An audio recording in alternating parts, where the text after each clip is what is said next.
Welcome, Hi, it's everybody. Aida This is Ingram, Aida and Ingram I'm with happy to Girlfriends with share with you an Goals, and interview I we am so did excited with today to one have of the with screenwriters us from Christina Addicted, a new Welsh. movie due She out is October 10th that actually you really need the to see. person who did the screenwriting for this wonderful new movie that is due out on October 10th called Addicted. And boy, this movie, when I remember when I saw the first preview, I was like, whoa, I've got to go see that. This looks awesome. Um, Yeah. and I'm sure it's not going to disappoint. So, Christina, first, welcome to the show. We're so happy to have you here. Thanks, Aida. Great to be here. And please, first of all, I want to tell people about you because I think a lot of people don't get a chance to think about who is behind bringing the movie to the big screen, and turning a story into a screenplay is a big job. It takes a lot of changes because these Yes. stories are huge. So you've got to cut them down to bite-sized pieces. So please tell us about yourself. What would you like to know about that process, or adaptation, or about myself? Well, first tell us a little bit about you so people can get a sense for you. Well, I have always known I wanted to be a writer since I was a child. My father was telling me stories one night, and I said, I want to write my own story. He said, well, you have a choice. You can listen to the story I was going to tell you, or you can write your own. And I said, I want to write my own. And my father said, I knew you were going to be a writer then. So that was when I was about 5 or 6, and I just would write little stories. I concentrated mostly on, novels and short stories. And then when I was going into high school, I saw Rocky, and I loved Rocky. And just to be in the audience and see how people responded to this great story and this great writing and this great character, I said, well, I want to write movies. So my father got me into a screenwriting class when I was still 14 years old, and then I studied it later in college, and it just was always something I knew I wanted to do. I knew I wanted to write, and I loved movies, and I thought if I could write a story that could reach so many people, that would be fantastic. So that was when I knew I wanted to write, and I got away from it for a little while. I did some radio work and did a little acting and other things and journalism. But I ultimately got back to the screenwriting and sold a project called If Only, and that's what really launched my screenwriting career in '99 when that sold, and then it was made a few years later. Wow, and I have to tell my audience, I peeked at the trailer on that, and I'm sorry I didn't see it when it was out, because I was like, oh my gosh, this movie is great. I can't imagine. I'm gonna have to check it out now, and I'm encouraging everybody else to do the same. But what an amazing gift your father gave you. Yes, he was very, very supportive, believed in my dream. My mother did too. They were both very supportive of me growing up. I had a very happy childhood, which apparently is probably not good for a writer on some level. A lot of writers have these tragic stories they bring into their writing, but I had great parents. I had imagined terrible things happening to people when I'd write fiction sometimes, but they were terrific. They were very supportive of my dream, and my father saw this interest and got me into that class, and the rest, as they say, is history. I mean, it took time. It took me. I graduated college and didn't get into screenwriting right away. Again, went off and did other things, but ultimately, it's what I came back to. I knew it was what I was meant to do. Isn't that amazing? Now tell me something. What did you study in college? I studied. I earned 2 degrees. One was in English. I actually taught English comp for a year there when I was doing my master's. I didn't finish my master's, but I was doing a postgraduate studies in English. And I also studied screenwriting. So those were my 2 fields of study. So it was great. I had a great background in literature because you can draw from all the great classics and the great stories of our time, American literature, English literature, and then use that in your work. And your screenwriting brings some of those classic conceits to your screenwriting work. That is amazing. I mean, I love the story, and I love your dad kind of inspired you, and the creativity was evident even back then. Yeah, thank you. It made a difference. It did. It's I can definitely say that my parents, in seeing my abilities and seeing my inclination toward that, encouraging that, and doing what they could to get me down that road, was very, very helpful, instrumental in my becoming a screenwriter. And I'm So parents, if you see a talent, encourage it in your child. Well, you know what else I love about it is that you left and you came back.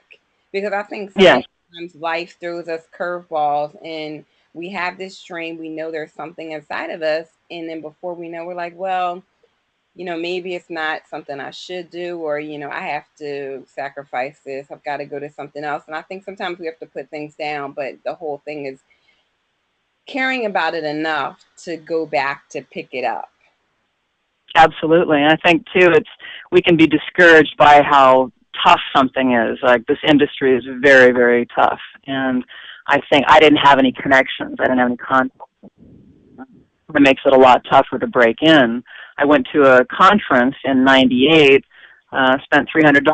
I didn't really have a lot in the bank at the moment, but I believed in myself and believed in picking up this dream again. And I knew at this writers' conference there would be producers, there would be agents, there would be people I would have exposure to, have access to, could present my ideas and my scripts, hopefully, if they would read them. And that's what really helped me gain connections. I got a manager at that conference, and then I also pitched an idea to a couple of producers who loved it, worked with me on it, and we ended up setting it up at Disney, and that's what got me into the Writers Guild. So because I took a chance by spending the money to go to this conference and have access to people I wouldn't have had access to otherwise, that dream did come true for me. Wow. And I can't thank you enough for bringing that up because I think sometimes people forget that you have to invest in your dream. If it's something that you really want, you kind of have to make some sacrifices along the way. And sometimes that means going places where you know people who can help you really are and getting the information you need to grow. That is awesome. Oh, thank you. Yeah, and it's getting out of your comfort zone, too. It's not, I wasn't back then. I've gotten more used to it with social media, but in terms of being a self-promotional person, just getting out there and saying, hey, here's my work. Hey, I'm not that person by nature. I wasn't born that way. So I think to put myself in a circumstance where I had to approach people and say, hey, I have this great idea for a movie. Hey, I have this script. Hey, I'm looking for this, for that. It was, to put myself in that circumstance was tough for me, but I'm glad I did it. And I've learned to be more assertive about myself. I mean, I think sometimes confidence can hit you at different ages. I was confident as a kid, but then, like you said, I got away from my dream, and I think maybe that took some of that confidence away. But knowing what I wanted to do boosted that confidence and got me back out there again. Well, too, and one thing you said that I really believe a lot in, and it's we have to get out of this box where we think that it's our project or our work, because our project and our work leads to open doors for other people. So it's like you Hmm. have this amazing gift of turning a story into a movie, and you opened. How many actors got employed because you took that chance, or because Right. you're stepping out on faith about, okay, well, this is something I'm really good at. That gift opened doors for other people. So it's like, even though you're sharing your gift, it's not really just promoting you, it's promoting an amazing work that opens up doors for other people and really does change lives. I love that you said that. Such a great and smart observation, because when I was on the set of my first movie, If Only, shot in London in 2002, I was on the set, and I was looking around, and I had this moment of everybody's here, the crew, the cast, everybody's working on this movie because of something that started in my head years ago Yeah. that I took a chance on and put it down on paper. And now it's at this point where people are working on it, and then people will be employed on it, people will pay money to see it, and just it's an amazing feeling. Not it's just like you said, you're creating opportunities for others too. You're creating. That's the great thing about writing, is you create your own work opportunities for yourself as well as others if it gets to that point of actually making it on screen. That is So that's a really interesting observation on your part. That's great, well, and a big part of the reward of this. yeah, it is. And you know what? I'll have to tell you, I can tell you, I could spend hours in the movies. Like my family's like, "Are you going to the Mm. movies?" And I'm like, "Of course, I love the movies because you're really telling people stories. You're telling stories, and it's like even when you sit in the seat as someone who's watching, you think that's me, or you start to think about the characters and what would you do, and it's really an exhilarating and cathartic experience. Yes, it is. It is. Movies are transformative. You go to another place and another. you just get lost in the experience, and it's a wonderful thing. Books can do that too, but movies are so visual. You just can really just be enveloped by the darkened movie theater and the lights going down and the movie coming on. It's just such a great experience. This is great. Well, tell me something, because one thing you alluded to a little bit as you talked about this project is you started writing this in 2006. Yes. And it is 2014. Please Yes. tell us about that process. Yeah, it was an open writing assignment from Lionsgate Studios, and it went out industry-wide, so a lot of agents submitted their writers for the project. Mine submitted me, and based on the strength of my writing sample, I had a thriller that I'd written that the studio really responded to. They called me in for several meetings. So first of all, they sent me the book and to see if I'd be interested. I loved the book. I mean, I read this book. It was funny, and the voice of it is so funny and dramatic and thrilling and exciting and sexy and all these different elements wrapped up into one book, because it's a first-person narrative and Zoe tells her story, and sometimes it's funny and sometimes it's heartbreaking, and it's just a very full, rich human experience to read this book. And it was a 325-page book, so I had to present to the studio, hey, here's my idea for how I would make this a 100-minute movie. It spans 20 years, and you can't, if you wanted to do a TV series, you've got all the time in the world to tell the story, but you want to get to the essence of what's most important without losing too much of what you love. And so they responded to my ideas. Zane, whom I've never met. I'm dying to meet her, but she was always, because she lives back east, she was always a voice on the speakerphone in the center of the conference table. So she would chime in with her thoughts and ideas, and we'd all look at her like, oh, it's E.F. Hutton, one of those moments of oh, it's the important person talking, let's listen, and oh, I hope she liked what I said. So it was just an interesting and fun experience pitching while she was on the phone. The rest of the studio executives and producers were in the room. So they liked what I had to say and hired me. And it was funny because that first week that I was hired, in my contract said I had 12 weeks to come up with that first draft. Wow. That first week, I think I just stared at the book in terror, how am I going to do this? The great news is you've got this job. The scary news is you've got this job. So I, just kind of stare at it and imagine, kind of walk through the house and, okay, here's what I told them I'd do. This is what I've got to do. And then it just started flowing. And it was a challenge because, again, of the length of the book and to make it into a 100-page screenplay. But so that was 2006. Over the next year or two, through 2008, I went through multiple drafts for the studios. They were very supportive. They were excited. But then we had some logistical things come up. We were looking to go into production in 2007, but the writer's strike hit, so that delayed things. And then when we picked the momentum back up after the strike ended in spring of 2008, we're going well for a while, but these things came up and it didn't work out. Timing-wise, these things sometimes take the time they're meant to happen. Wow. Grabbing a drink of water.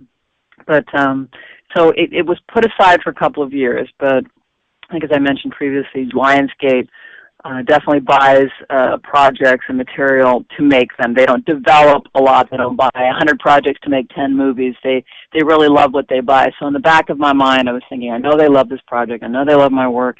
I hope they pick it up again at some point. And they did. In 2012, they revived the project, and we shot in October of 2012.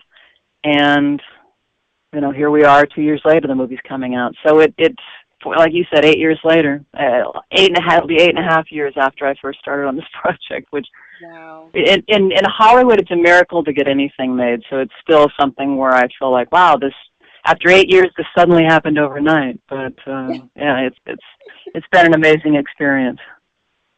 Wow. And you have to tell me, well, first off, there was something you said, and I'm shocked. Is this book, it was over a 20-year period, so you're giving us a little inside track here about what we can expect. This must be one heck of a movie. I'm listening to this, and I'm like, wow, Zoe is taking us 20 years of her life. Yeah, unfortunately, we had to cut a lot of the flashbacks. We had some flashbacks early on that I loved, which were when the main character Zoe and her husband Jason, when they meet as kids and they can't stand each other, and then they start to get attracted to each other when they're around 13 years old, and then they're deeply in love by the time they're in seniors in high school. But because of the nature of the movie and you know, they only have so much time to tell a story, you know, it was decided to keep the movie strictly in the present day. So there's a little bit of a flashback, a few moments that are important and crucial to this character's development that we needed to leave in. But other than that, there's some of those great scenes I missed. But I understand you have to do that for time and for telling a story. Why this? Why this story? I think it's a compelling story of a very relatable woman. I think people will see this and say, wow, that could be me. She's bright, she's successful, she's a loving wife, she's a great mom, she has a business. I mean, she's living the American dream. And then this addiction overpowers her. She discovers this addiction through her actions. First she cheats on her husband, and then it unleashes this addiction. It becomes more than just having an affair. It's this drug for her that she needs more and more of, that's not satisfied by this one affair.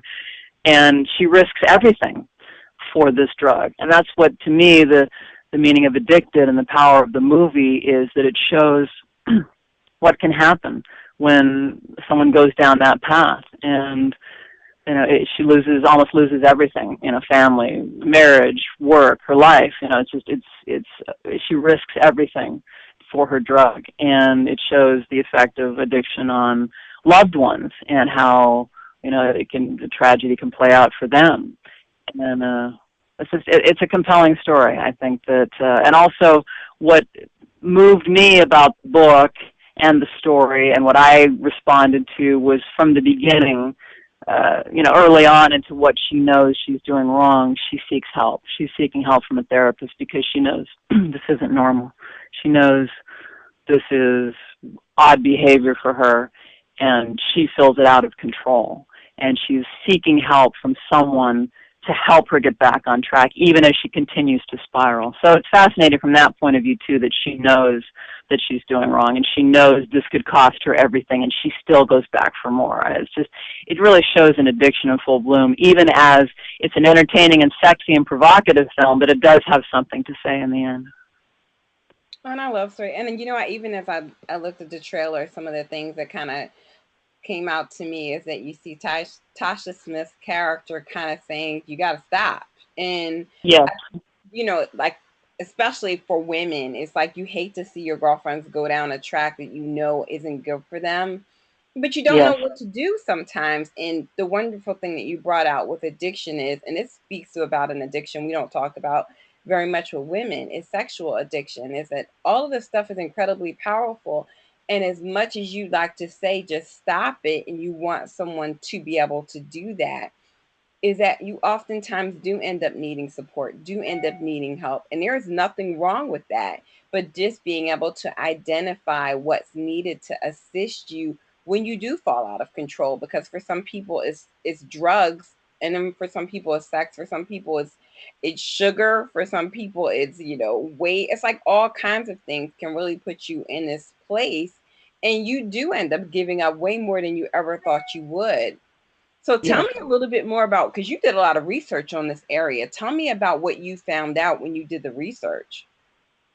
Well, I found out that a lot of sex addicts do have some sort of molestation or some sort of early sexual introduction in their childhood that leads them down that path. It might be something that's suppressed, it might be something they're aware of, but when sexuality is ingrained early, it sometimes pushes people down that path. It's not that all people who have experienced that become sex addicts, but many sex addicts have that background. I also found out there are also other addictions that often accompany sex addiction: a food addiction, drug addiction, other kind of excessive behaviors, gambling, because I think sexual behavior is seen as very, you know, risk-taking. You're hooking up with strangers a lot of times, people you don't know, and you're putting your life at risk in a lot of ways. So there's that sort of risk-taking behavior that drives people to all kinds of other addictions as well. So sometimes it's accompanied by those others as well. You know, and I don't want to give too much away in terms of what drives Zoe to her addiction, but it was a fascinating thing to read, and the book did a great job of having some of those answers as well. I mean, Zane presented a very complete portrait of a woman and why she goes down this path and how she discovers what drove her to it and how she gets help and ultimately gets better. I mean, I'm just thankful for, sometimes the conversation by itself. I'm hoping that groups will go, because there is a slippery slope between, one decision really can change your life.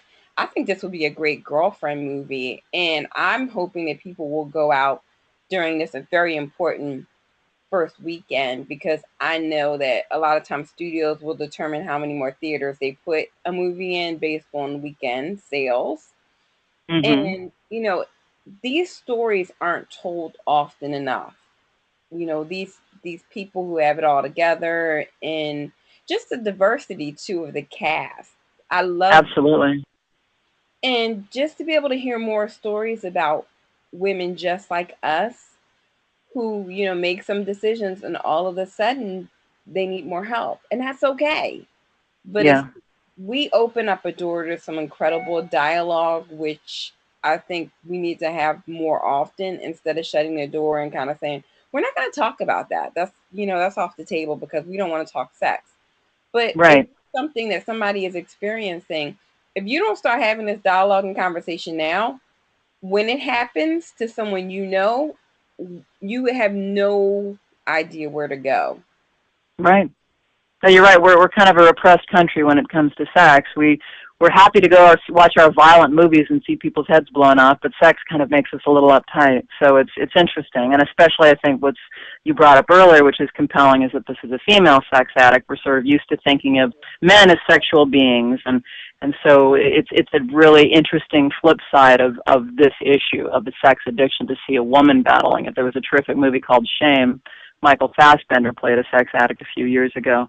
So it's just I'm proud and excited to be part of a movie that tells the other story, tells the woman's story. And as you mentioned, a diverse cast. It's a woman's story. These are not things you see on movies all the time. We've got so many kind of the big sequels and comic book movies. So to see a kind of a grown-up film released by a major studio with this issue, with a diverse cast, a woman's story, and some other strong female characters in this movie, it's terrific. There's, in addition to this, like you mentioned, Tasha Smith, there's Dr. Spencer, who's helping her through this problem and saying, you've got to stop this, you've got to get control of this. There's also her mother, played by Maria Howell, who knows something's up with her daughter. She knows something's going on, and she's reaching out to her daughter and trying to get her to confide in her. She's got a best friend, Brina, who works with her, who is concerned, who knows, sees the work starting to slide, sees the attention to her business starting to slide, and is worried that, geez, this successful woman is employing me, she's employing all these people around us, and this business is going to go down the tubes if she continues on this path. So it's a compelling story. It shows kind of what people can lose, even in the process of trying to get help. It's an overpowering thing, these addictions. They are, and they're so powerful. And the challenging thing about a lot of the addictions, which I think people often forget, is that people look just like me and you.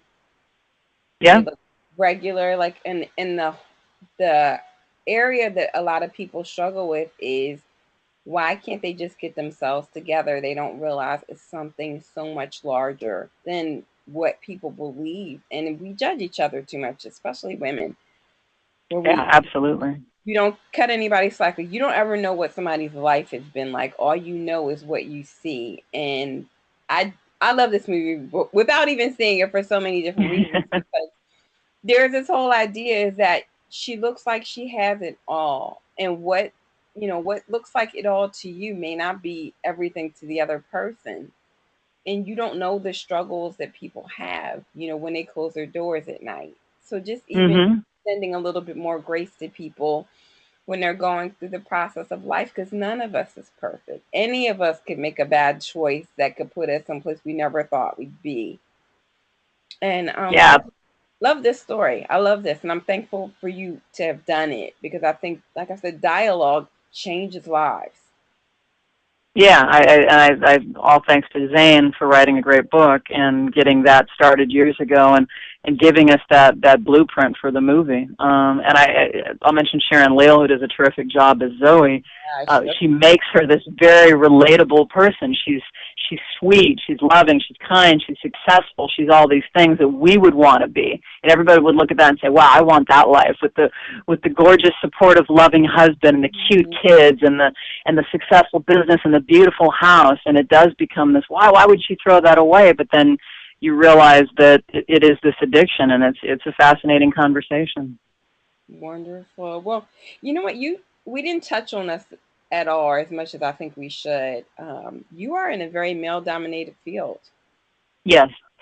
Please tell me what that's like for women, because I think oftentimes we don't know, because we're not in the field, what it's really like to be in a male-dominated field, and how you're able to excel and what kind of support you have out there, and even how we as women who aren't in that field can support you. Yes, well, interestingly enough, I mean, it's not just a feeling you can have that, wow, it's a male-dominated field. The Celluloid Ceiling put out a report that in 2013, only 10% of the top 250 films that year, and that would include a movie that's made $2 million at the box office, but of the top 250 films in 2013, only 10% were written by women, and we're, 51% of the population, so it's, it'd be nice to get absolute parity. You don't know if that would ever happen, but, I mean, 10% is crazy, and that was down from an already paltry 15% in 2012, so it's very real. It's something that's discussed, but then you say, okay, that's a statistic. That's very real. So you can feel it, and then you can look at something that's factual and say, wow, okay, that reflects the fact that there aren't enough female voices in films.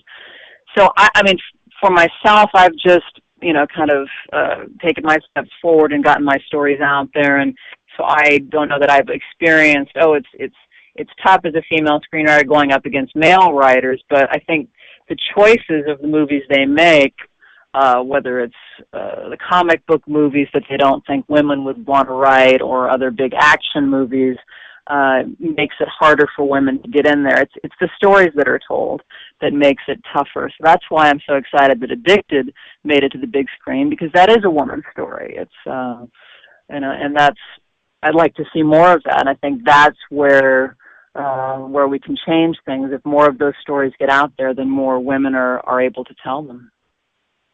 And I think it also gives us an opportunity to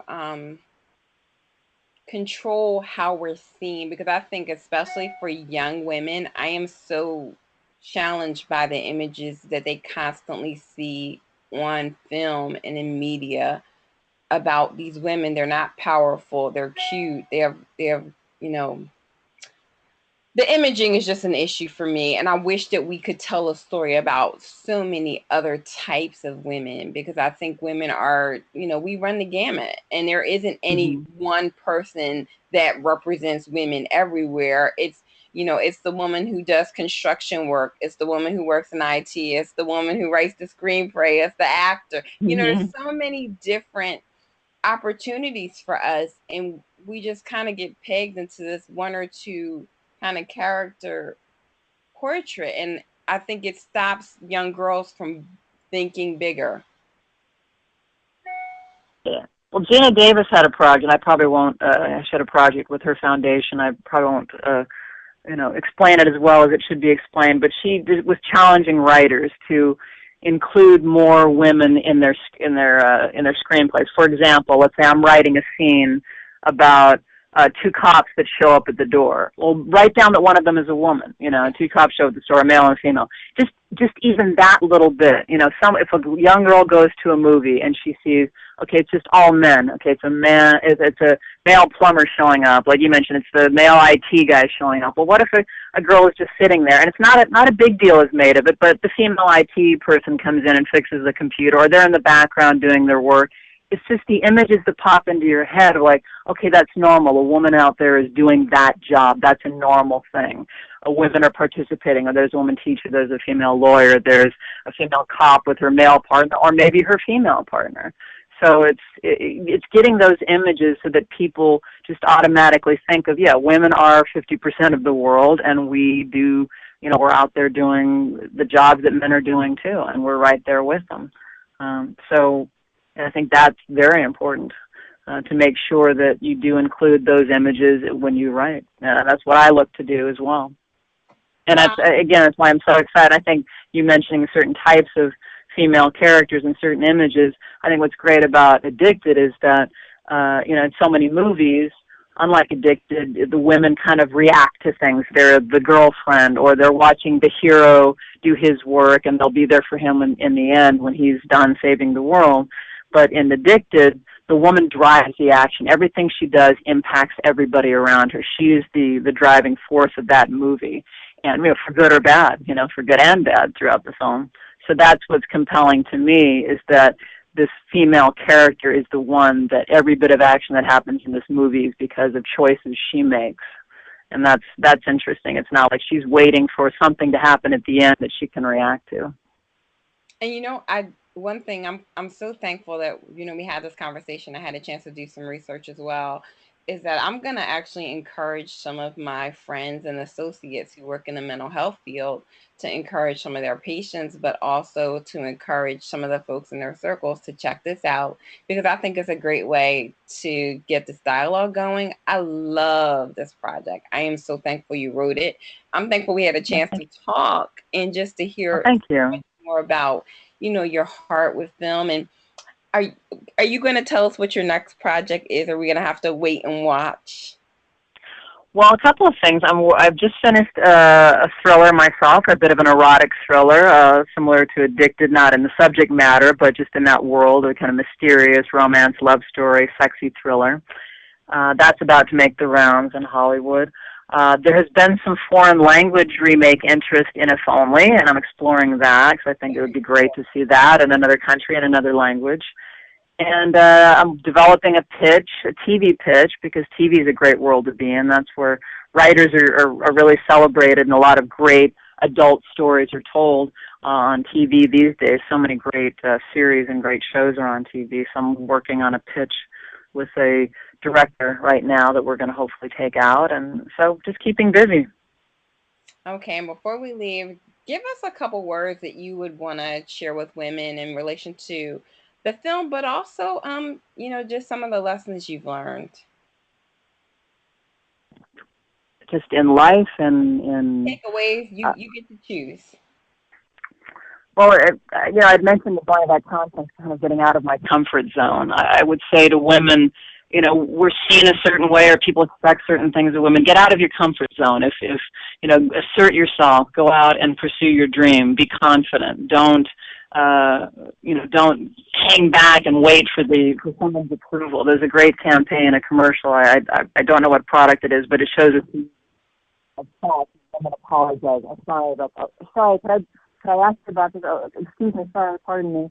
And there's this sort of this apologetic way that we have of like, well, I don't want to intrude. Sorry, I'm just a woman that wants to say something. Is that okay? And I think, you know, it doesn't have to be the opposite where we, you know, knock down doors and you know, put people in the face, but it's just, there's got to be that moment of confidence of saying, no, I don't have to apologize. This is my opinion, or this is what I'd like to do. So I don't have to say, I'm sorry. Could I explain my idea? You just say, well, here's something I'd like to explain to you, or here's an idea I have. What do you think of this? It's just, it's again, as far as images on screen, seeing the woman in the background as the IT person, the doctor, the teacher, the lawyer. It's also how we present ourselves, how we see ourselves. Don't go forward saying, oh, sorry, pardon me, but just say, no, here I am. This is an idea I have, and I'd like you to hear it and tell me what you think. That is an amazing, and thank you so much. I mean, like I said, this is great. If you have anything else coming up, you be sure to check in with us. I'm hoping that we can get a whole bunch of folks out to go see Addicted. The weekend it opens on 10/10. Bring a girlfriend, bring a friend, bring your husband. You know, it's yes, yes. You know, because it kind of even goes into when you have infidelity, how are you dealing with it? And right. If only I wouldn't, you know, but you never know what you would do.